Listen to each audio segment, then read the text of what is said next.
إلى الله يبث همي وحزني.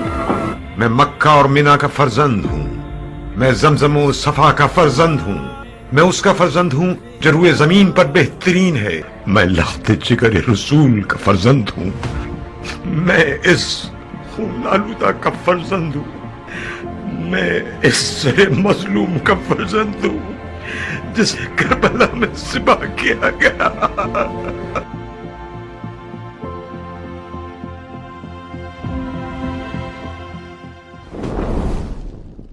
حضرت عمر ابن خطاب کے دور خلافت میں جب مسلمانوں نے ایران کی ساسانی سلطنت کا خاتمہ کیا تو فتح کے بعد مال و غنیمت کے ساتھ شاہ کسریٰ کی 3 شہزادیاں دارالخلافہ مدینہ لائی گئیں۔ فارس کی شہزادیوں کو دیکھ کر حضرت امام علی علیہ السلام نے حضرت عمر سے فرمایا کہ شہزادیوں کے ساتھ دوسری باندیوں کی طرح سلوک کرنا مناسب نہیں ہے۔ حضرت عمر نے کہا آپ ہی ان کا فیصلہ کر دیں۔ لہٰذا حضرت علی نے ان تینوں شہزادیوں کو خرید کر انہیں آزاد کر دیا اور رقم بیت المال میں جمع کر دی۔ پھر حضرت علی نے ان تینوں شہزادیوں کو یہ حق دیا کہ وہ قریش کے جن سردار سے بھی چاہیں نکاح کر سکتی ہیں۔ لہٰذا ان تینوں شہزادیوں میں سے ایک جو شرم و حیا کی پیکر تھی وہ نگاہیں نیچی کر کے اٹھی اور حضرت امام علی کے بیٹے حسین کے قریب گئیں اور اپنا ہاتھ ان کی طرف بڑھایا۔ یہ شہزادی شاہ کسریٰ یزدگرد کی بیٹی سحر بانو تھی۔ شہزادی کے اس انتخاب پر حضرت امام علی کا چہرہ خوشی سے چمک اٹھا اور اپنے نوجوان بیٹے حسین سے فرمایا اے ابو عبداللہ مبارک ہو، تم اس کے ذریعہ روئے زمین پر سب سے بہترین اولاد کے باپ بنو گے۔ اس وقت حضرت امام حسین علیہ السلام کی عمر مبارک 30 سال تھی۔ سحر بانو نے اسلام قبول کر لیا اور وہ حضرت امام حسین کے عقد میں آ گئی۔ لہذا کچھ ہی عرصوں بعد شوال 38 ہجری کو سحر بانو کے بدن سے ایک چاند سے بچے کی پیدائش ہوئی جس کا نام علی رکھا گیا۔ آپ کا لقب زین العابدین، سید الساجدین، سجاد اور علی العابد ہے۔ ذہبی لکھتے ہیں کہ امام زین العابدین کو سجاد اس لیے کہا جاتا ہے کہ آپ ہر خیر کے کاموں کے بعد سجدہ کیا کرتے تھے۔ جب آپ خدا کی نعمتوں کا ذکر کرتے تو سجدہ کرتے، کھانا تناول کرنے سے پہلے شکر خداوندی میں سجدہ کرتے اور کھانا کھانے کے بعد بھی سجدہ ریز ہوتے، یہاں تک کہ بچپن میں ہی آپ کی پیشانی پر نشان نمودار ہو گیا تھا، اس لیے آپ سجاد کے نام سے مشہور ہوئے۔ آپ جب 3 سال کے ہوئے تو دادا علی المرتضیٰ کی شہادت ہو گئی۔ امام سجاد اپنے چچا امام حسن اور والد امام حسین کی تربیت کے سایہ میں پروان چڑھنے لگے۔ 12 سال کے ہوئے تو امام حسن علیہ السلام کی شہادت ہو گئی اور اس کے بعد امام حسین پر مدینہ سے کربلا تک جو مصیبتوں کا پہاڑ گرا، امام سجاد ہر قدم پر اپنے بابا کے ساتھ رہے۔ اس دوران آپ نے دنیا کے اتار چڑھاؤ اور بے وفا مسلمانوں کے بدلتے رنگوں اور منافقین کے مکر و حیلوں کو بہت قریب سے دیکھا۔